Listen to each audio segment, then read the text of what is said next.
তানিন সুবা, আমরা তানিন সুবা নামে ওকে সবসময় ডাকতাম বা চিনি। ও আমাদের বরিশাল অঞ্চলের বিদায় ও আমাকে সবসময় দেশি বলে ডাকতো, দেশি সম্বোধন করতো।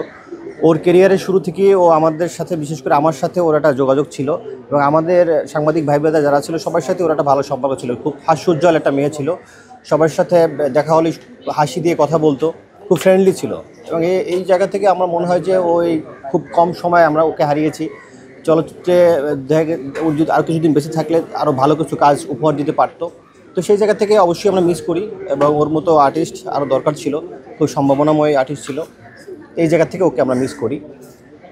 আর আমরা আজকে যেখানে দাঁড়িয়ে আছি সেটা হচ্ছে শিল্পী সমিতির প্রাঙ্গণেই দাঁড়িয়ে আছি। তো এই জায়গায় আমরা দীর্ঘদিন দেখেছি, বিগত দিনে দেখেছি শিল্পী সমিতির কার্যনির্বাহী পরিষদ তাদের সদস্যদের কেউ যদি পরলোক গমন করে, তাদের মিলাদ মাহফিল, দোয়া বা কোরআন খতম এগুলো খুব ভালোভাবেই করতেন।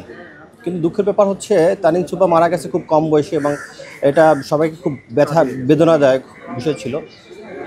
এরপরও আজকে প্রায় 40 দিন পার হয়ে গেছে, এই সমিতি আসলে ওকে নিয়ে কোনো কিছু আয়োজন করেনি। তো যে কারণে আমরা যারা ওর সহকর্মী ছিলাম, সাংবাদিক ভাই ব্রাদার কাছের যারা ছিল, রঞ্জু সরকার, মাজার বাবু, তারপরে রুহুল আমিন ভুঁইয়া, আহমেদ তেপান্ত, মুরাদ, আসিফ, এই আরও যারা আছে, এরা আমরা ফিল করলাম যে না, আসলে আমরা একটা দোয়া মাহফিলের আয়োজন করি বা কোরআন খতমের আয়োজন করি। আমরা এই বিষয়টা নিয়ে পরে মুক্তি আবার সাথে আলাপ করেছি, শিল্পী সমিতির উনি কার্যনির্বাহী পরিষদের সদস্যরার সাথে আলাপ করেছি।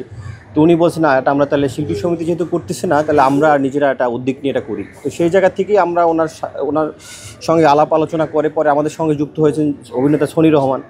তো আমরা সবাই সম্মিলিত উদ্যোগ নিয়ে আসলে এই আয়োজনটা করেছি।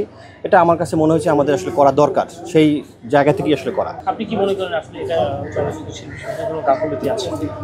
চলচ্চিত্র শিল্পী সমিতির গাফিলতি নিয়ে যদি কথা বলা হয়, সেই জায়গা থেকে আমি বলবো যে এই শিল্পী সমিতি গত কয়েক মাস যাবতীয় ঘুমিয়ে আছে। তারা আসলে জেগে নেই, তারা ঘুমিয়ে আছেন, কারণ কোনো কার্যক্রম আমাদের চোখে পড়েনি। এবং বড় বড় ইভেন্ট যেগুলো শিল্পী সমিতির সবসময় হয়ে থাকে সেগুলো আসলে ওনারা করছেন না। আসলে কেন করছেন না আমি নিজেও জানি না। ওনারা হয়তো দায়সারা জবাব দিবেন যে শিল্পী সমিতির প্রেসিডেন্ট অথবা সেক্রেটারি ওনারা দেশে নাই, একজন অসুস্থ থাকতেই পারে, বা তাদের জরুরি কাজে তারা দেশের বাইরে থাকতেই পারে। তো সেই জায়গা থেকে প্রত্যেকটা সমিতির, প্রত্যেকটা সংগঠনের একটা গঠনতন্ত্র আছে। সেখানে কি আছে, শিল্পী সমিতির বা যে কোনো সমিতির প্রেসিডেন্ট না থাকলে সেখানে ভাইস প্রেসিডেন্ট তার দায়িত্ব পালন করবে, আবার সেক্রেটারি না থাকলে জয়েন্ট সেক্রেটারি এজিএস সে দায়িত্ব পালন করবে। তো সেই জায়গা থেকেই তো সমিতিগুলো পরিচালনা হয়ে থাকে, কিন্তু সেই জায়গায় তারা পুরোপুরি ব্যর্থ আমি মনে করি, এবং তারা মোটামুটি ঘুমিয়ে আছে।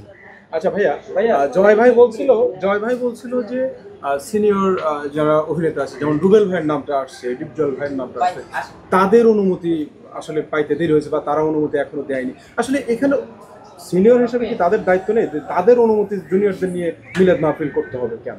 না, আমি যে কথাটা শুরুতেই বললাম যে অনুমতির বিষয় না, তো বিষয়টা হচ্ছে আপনার কার্যনির্বাহী বডির বিষয়। এখানে প্রেসিডেন্ট না থাকলে ভাইস প্রেসিডেন্ট দায়িত্ব পালন করবে, সেখানে আর কোনো অনুমতি নেই। ভাইস প্রেসিডেন্ট দায়িত্ব নিয়ে সেও মিটিং ডাকবে, সে কথা বলবে, জয়েন্ট সেক্রেটারি সে মিটিং ডাকবে, সমস্যা কী? সেখানে প্রেসিডেন্ট সেক্রেটারির অনুমতি লাগবেই যে তা না, তারা দেশেই নাই, সেখানে ভাইস প্রেসিডেন্ট দায়িত্ব পালন করবে, সমস্যা কোথায়? তারা কেন গাফিলতি করতেছে? দায়সারা জবাব। ওয়ালটন এখন দেশের সীমানা পেরিয়ে পৌঁছে গিয়েছে 50টিরও বেশি দেশে। ওয়ালটন, ঘরে ঘরে বিশ্বজুড়ে।